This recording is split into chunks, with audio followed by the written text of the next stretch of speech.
And there's this one. Yeah. Wait a minute. Yeah, What?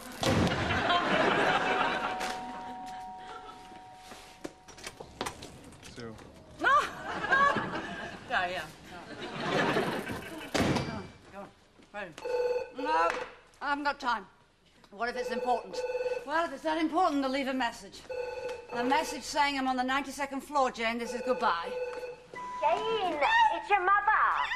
Jane, are you there? Jane, I know you're there. You're always there at this time, putting on your mascara badly. Okay, so you're not answering.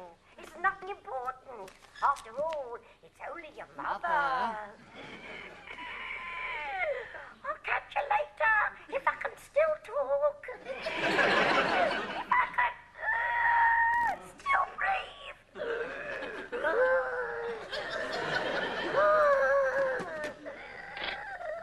Hello, Mother. Jane, did you get my present? Mother, what happened to your asthma? It comes, it goes. So what do you think of the present? No, I haven't got time to open it. Jane, if you've got time to tell me you haven't got time to open it, you've got time to open it. Oh, Mother, I've opened it. It's revolting. Goodbye. Jane, don't be so hasty. At your age, you need a little distraction from the face. Listen, you can wear it to your friends of Finchley Golf Club for your personal appearance. My what? Wednesday week. I told them you'd give them a good hour with jokes. Mother, why don't you speak for me? You've been doing it for most of my life. It's you they want, Jane. Yeah, just chat about yourself. You know, how you used to be a very famous Agony aunt, and now you're a nobody on afternoon television. Did you ever consider a career in diplomacy, Mother? Jane, don't be sarcastical. It's not an attractive quality, particularly in a divorcee. Which brings me to my second point. Now listen, you speak well at the golf club, you wear that top, and you could end up with Toddy Schumann. Who? The man who invented low-salt beef. He's got a duplex in the Isle of Wight. I don't care if he's got a complex in Caracas. I'm not interested. Goodbye. Is it too late to get adopted? Aha, Teresa. Yes, your money's on the kitchen table, and, listen, don't bother with the ironing. Don't bother with the ironing. No, it's all right, but just could you please have a go at cleaning the kitchen cupboard? No. Huh? What about just giving the tins a wipe? No. What about just opening the doors and frightening them with a feather duster? I'm not here today. You look as if you're here. Yeah, I'm not. That's why I come round, to say I'm not here. Why aren't you here? Because I can't come. Why can't you come? Because I'm not here. You've come round to tell me you can't come. Yeah. Bye! No, Teresa, hang on. Call me Queen Fuddy of the Duddy people, if you like, but there's an old Western tradition that says you get paid when you've done the job, not before or instead of. Yeah, I know that, but that's why I'm not here today. See, it's my Terry. He does this mobile disco, right? Only it's only mobile because of Phil, because it's Phil's van. If he didn't use Phil's van, it wouldn't be a mobile disco, it'd just be a disco. Well, Terry done his disco up perfectly last night, right? And he needs Phil's van to get there, and then he has to pay Phil for the van. But Terry, being a thick scrog, has lost the money earned up perfectly, so he ain't got no money to give Phil. And if Phil don't get paid, he'll go mental. So I got the money to give Terry to pay Phil for the van for the disco, and that's why I'm not here today. I'll come Thursday. Bye! Well, I've got to leave the flat, to get to the office, to earn the money, to pay the cleaner, for the tariff, for the discount, for Phil, for the bank. Get your lovely evening stick.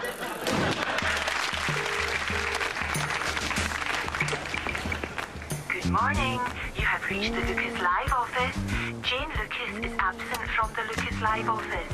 This is Catherine McSheehy, Lucas Hello, Live Catherine. researcher speaking. Can I help you in any way? Hello, Catherine. Hi, Jane. Do you like my new way of answering the phone? Yes, you've cut it down a bit, haven't you? Yes. Hang on a minute. Oops, cheers. Catherine, can you tell Deborah I'm going to be a bit late for the meeting? Okie doke.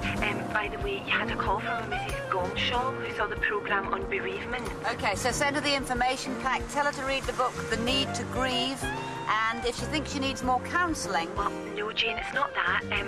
She wants to know if an ordinary cemetery will take her tortoise. It died in her arms yesterday. Jane, she's really upset. No, thank you, it's just been done. Still, if a job's worth doing, it's worth doing twice in 50 yards. Woo! Catherine, why don't you tell her to look for a pet cemetery or a spade if you can't find it.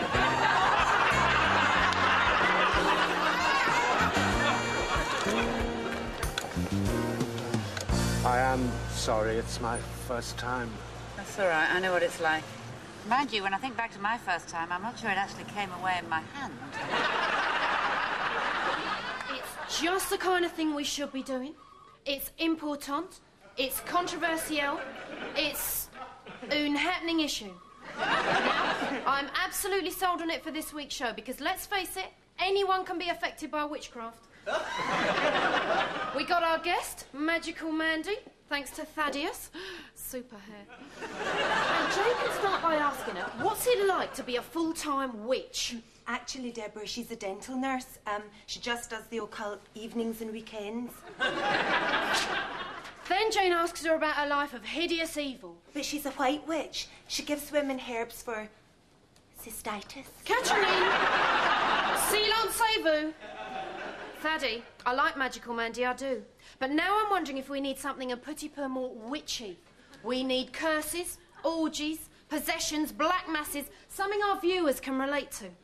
I mean, when Loretta Greco did a programme on witchcraft, she had a gnarled old biddy showing us her third nipple. Yeah, but, that's an American programme, isn't it, Deborah? And they make a lot of stuff up. Catherine, putty and socked on lap. Right, Deborah, listen, everybody. What do you think to this? Company director, successful, respectable, happily married, lovely home, 3 kids, cars, motorbikes, a yacht, loses his job. 1 year later, all he's got are 2 crumpled tissues, a toothbrush and a tomato. So now he stands at traffic lights cleaning windscreens. Oh, I know, it's terrible. But the thing is, Jane, you just got to be firm with him and tell him you don't want it done. Now, what we're doing on this week's show... No, this is this week's show.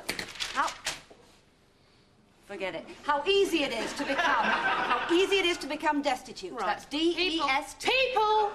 Can I just lose-vous? Jane, I didn't want to make it difficult for you in front of everybody else, but I do have to say that you are in danger of getting what we call in the business a touch of the drab and drearies. Well, it's not exactly Noel's house party, is it? But it is supposed to be a serious programme about serious issues. Of course it's about serious issues, but even with serious issues, you can zhuzh it up a bit. I see, yes. We discuss how redundancy can lead to divorce, bankruptcy and despair, and then we get wet to do a little ditty about it. No, I think they'd be a bit expensive. No, what I was thinking, and in many, many ways this is very much the same sort of idea, the same area. Yeah. I thought this week we could do a programme on witchcraft. Friday at 5, Lucas Live. Jane and her guest tackle another pressing social issue. This week, women in pointy hats. Jane, what do you think the viewers want? What gets ratings? Some sad old has-been whinging on about how he's lost his job? I hardly think so. Sometimes you just don't seem to understand TV. Oh, I understand TV only too well. I understand that if I interviewed a monkey on a skateboard with a firework up its bottom, we'd probably double the ratings.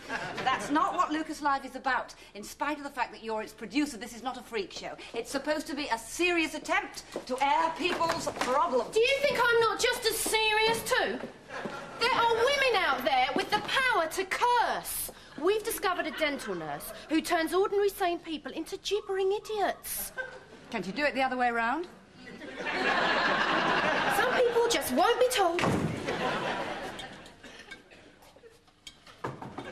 Come in. Hello, Jane. Joan Fairbright. Well, I'd hardly recognised you. What's happened to your Tom Jones wig? Your Tom Jones shirt and your Tom Jones trousers. What about your Tom Jones imitation hairy chest piece with medallion? You've got rid of my obsession, and it's all thanks to being on your programme. Wow, you saw the therapist. Yes, and he's made me realise that the reason I valued Tom so highly was that I didn't value myself enough. We're working at building up my self-esteem. Oh, Joan, I'm really pleased. What about all your other things? Your Tom Jones wallpaper? Stripped. And your Tom Jones teapot? Smashed. And your garden hedge cut into the shape of his nose before and after surgery? Trimmed. There's nothing left except these. These were my whole life. I'd listen to Delilah all morning, green grass all afternoon, and What's New Pussycat till bedtime. And as I fell asleep, the last thing I'd hear would be, whoa. Whoa. My therapist says that if I'm really going to say goodbye to Tom, I have to get rid of these. It's not easy, Jane. These were my whole life. No, I know it's not easy, Joan, but I think you can do it.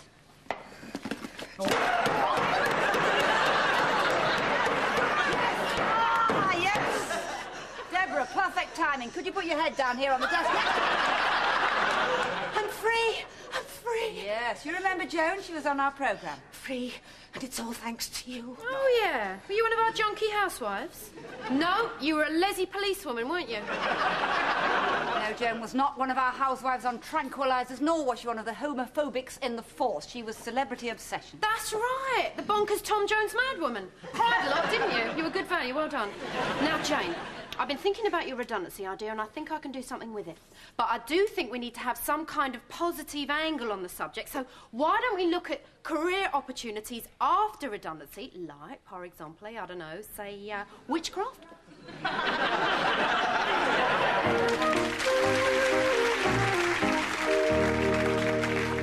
Welcome back. In part one, Richard told us how redundancy had created a whole series of interrelated problems for him. And we had some strong and pretty controversial views from our studio audience on the subject. Richard. Aha. If you could start by solving just one of your problems, which would it be? Oh, well, it would be homelessness, you know. Without an address, you can't claim the dole, and without any money... You can't have an address. Is it? Yeah. Boring, boring, boring. Who is interested? Come on, let's have a few tears or a couple of punches or something. I'm going to have a kip. Wake me up when it's over. At this point, I'd like to introduce my second guest this afternoon, Daniel Haynes. Daniel, as housing director for Richard's local borough, what can you do to help Richard and people like him?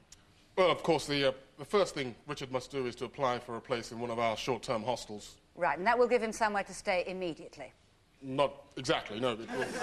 It'll take a couple of weeks after the application's been filed. Right, so what does he do in the meantime? I mean, do you put him in a bed and breakfast place? Or? Yes, in many cases that would be possible. And in other cases, what do? Cardboard box?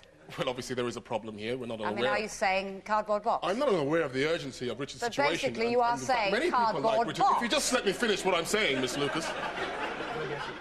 This is better. Come on, raise those voices. What I'm trying to say is that we do appreciate the position that Richard is in. He's frightened. He really appreciates your concern. In for the kill, Cuckoo. Very helpful, Miss And again, that's good. Yes! So effectively, you're saying you're not responsible. No, I'm saying that we are not solely responsible. You are passing the No, buck. I'm sharing the buck. I mean, there are larger issues to be addressed here, like government policy, social security legislation, and let's face it, personal responsibility. Oh, you're saying it's Richard's fault that he's got to sleep on the street tonight? Of course I'm not saying it's Richard's fault. What I'm saying is it's all too easy for comfortable middle-class liberals to blame impoverished councils for everything without doing anything about the problem themselves. Oh, I see. It's down to people like me, No, is I'm it? saying that we all of us have to take responsibility. Well, OK, I'll take responsibility. Come on, Richard. You're coming home with me. Yes. Yes, yes! This is television! So, this is the living room, obviously. And through here is the bathroom, obviously. And over there is the kitchen, obviously. Well, I say obviously. It's not obvious if you don't live there. Well, you do live here now, just for a while. Well, I mean, you can stay as long as you like, but... This is you. This is my son Michael's room. He's backpacking at the moment, so you can just put your things in... Just... No, I mean, just dump your things anywhere. Actually, you'll find some pyjamas on the floor. Sorry, it's a bit of a mess, actually. He's only 18 and he hasn't quite got the hang of cupboards. Will you excuse me? Yeah, well, I haven't had a chance to clean it up, really. He's only been gone 6 weeks.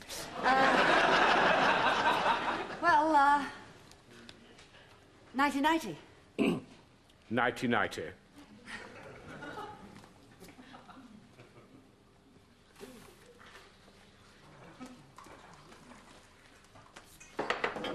I just wanted... Sorry. No, I'm terribly sorry. No, that was completely my fault. No, sorry. I just wanted to say, this is awfully good of you. Inviting a complete stranger into your house, letting him stay. It's very generous. Oh, well, fair exchange. You mended my windscreen wiper. Yes, but I broke it. Yeah, but maybe it was about to break anyway. And you breaking it when you did meant that I didn't break it, which is great, because I wouldn't have known how to mend it. But you broke it, and you did know how to mend it, which is great. So anytime you feel like breaking and mending anything in the house, just please feel free. Excuse me, would you? That seems to be the phone. Oops. Nighty. Nighty. Hello? Hello, Mother. Oh, Jane. Jane, I'm so proud of you. It was beautiful what you did on the programme, asking that man to stay with you. Oh, it was so generous and warm and lovely. Well, thank you, Mother. That's really nice of you to say that. I thought, this is bound to get her a husband. The minute you walk into that golf club, Jane, Toddy Schumann will be all over you. Provided he can get out of his chair. Mother, I'm not interested in the golf club. Wait. I'm not interested in speaking at the golf club, and I'm particularly not interested in toddy, shoddy, buddy. Besides, I don't want to make a noise, because I don't want to wake Richard up. Who? Richard. Who's Richard? Richard, the man on the programme, the one I asked to stay. He's not there. Yes. There? Yes. In your flat? Yes. The one with no house and a tomato? Yes. Jane! Your father would turn in his urn. Mother, you knew that Richard was here. You saw me ask him to stay on the show. Yes, but I didn't think you meant it. I thought it was just television. Jane, you don't even know him. You've not been introduced properly. What if he's a thief? What if he's a serial killer? What if he uses your toothbrush? He's got his own toothbrush, Mother. There's absolutely nothing in the flat you can steal, and if he tries to murder me, I'll hit him on the head with that cake you baked me for Passover. Sorry. That's okay. Could I have a glass of water? Oh, of course, yes. Thank you. Are you all right? Oh, yes, I'm fine. You don't look it. You sure? Why don't you sit down? There. Now, what's the matter, I'm a failure. I'm a complete and utter failure. I failed in everything. I failed in my job. I failed in my marriage. My wife rejected me because she wanted to be married to a successful husband. She won't allow me to see the children because I can't afford the maintenance because I'm a failure. And she always wanted me to be a success. That's because of her mother, because my father-in-law was a failure and my mother-in-law wanted something better for her daughter. But my wife, she just continued the pattern and married a failure. And then when things started going wrong, she had an affair, and I just couldn't cope with that, because that's what my mother did, so I bought her a dog. And now she won't even let me see the dog. There. Come on, let it all out. On the other hand, if you want to keep anything back...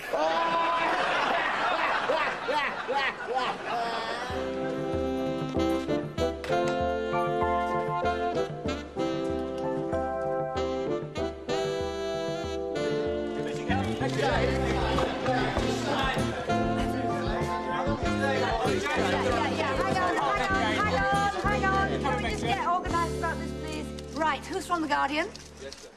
Well, yes, this is a symbolic protest against a hostile free market economy. Who's from The Telegraph? Yes, here. No, I am not indulging a hopeless layabout who refuses to take personal responsibility for his own life. And who's from The Sun? Yeah. No bonking as yet.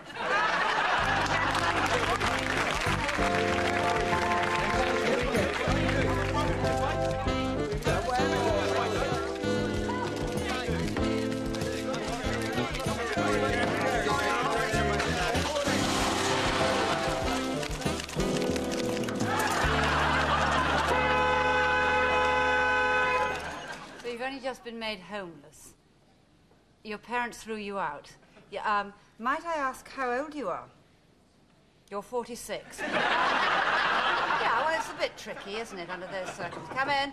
Sorry. Why don't I send you my information pack, and then we'll take it from there. Bye. Hello. Hello. I thought I'd drop by because of what happened on the programme. Yes. I thought I'd put you in rather a difficult position. I hoped everything was okay.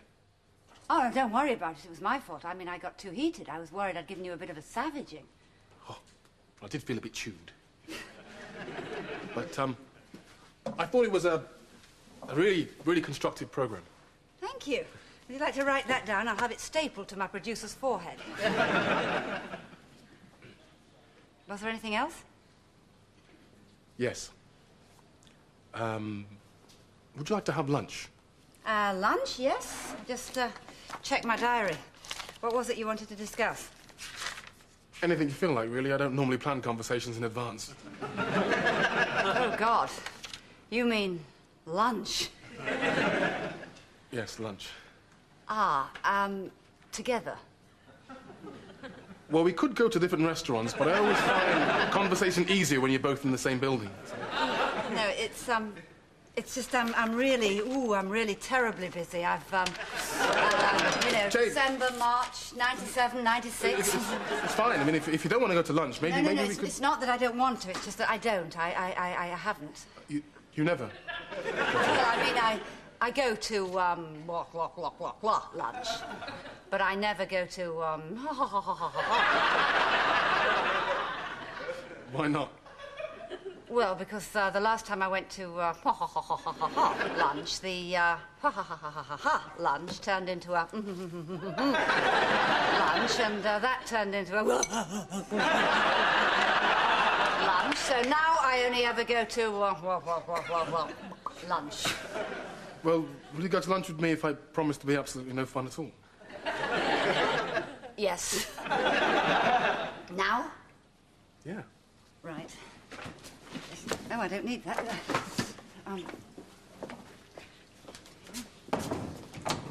Jane! I think I've had a relapse. Whoa. Some other time, maybe.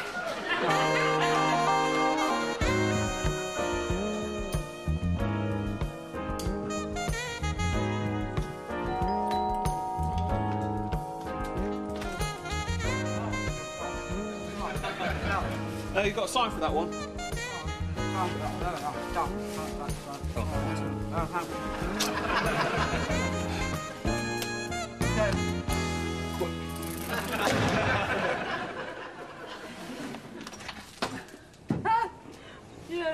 Thank you. Yeah, and your pen.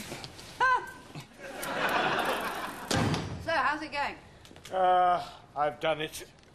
Good. So this is the list of all the problems that have been getting you down. And this is a list of my special qualities. Right. So on the negative side, you've lost your home, your job, your wife, your kids, your self-esteem, your confidence, your judgment, your sense of humour, your good health, your friends have deserted you, the rest of your family loathe you, and you've lost interest in everything around you and the will to live. On the positive side, meanwhile, you're quite good at cricket. Well, actually, I'm not that good. Now, you've been working on this list, Richard, for 2 days. I do not want you to back off now. Get on with it. 5, 10, 15, 20. Teresa, I've just had a great idea. Why don't I just give you my bank account number and then you can siphon off the money when you need it? You give me the money last time? Yeah, well, that was in lieu of this time, wasn't it? What's this time for? I'm redundant. Well, I know that, but what's the money for? It's me redundancy, because I can't come no more. You know I wanted to give Phil the money for the van for the disco. Well, my Terry, thick scrog, he says, I ain't got it, I lost it. So we had this big round, I stormed out, and I went up Phil's to tell him all about it, and I'm bawling my eyes out, and he says, don't matter, Trees, we'll sort it all out. So we went back to my place, and me and Terry and Phil, we did sort it all out, and now I'm getting married. Oh, congratulations. I never thought Terry would pop the question. Terry, I'm marrying Phil. Oh, by the way, you need a cleaner. This flat's filthy. I don't want to appear rude, but the kitchen is a bit of a pigsty. Richard, you do know that one of the best cures for depression is very simple manual labour, like, say, cleaning somebody's kitchen. Is that a hint? No, it's actually a threat. All right. I'll give it a try. Good. Now, you'll find rubber gloves by the sink, an apron on the door, and Jimmy Young comes on about 10:30. Where is he? Where is he? Look! His picture's in the papers. It's none too savoury either. No time, Mother. I've got to go. Yeah, not before I've checked for lice. They can jump 20 feet, you know, Jane. And they prefer clean hair. Get off. Oh, my God. They're probably on me now. Mother, this is Richard. He's staying with me for a few days. Richard, this is my mother. She'll be with me forever.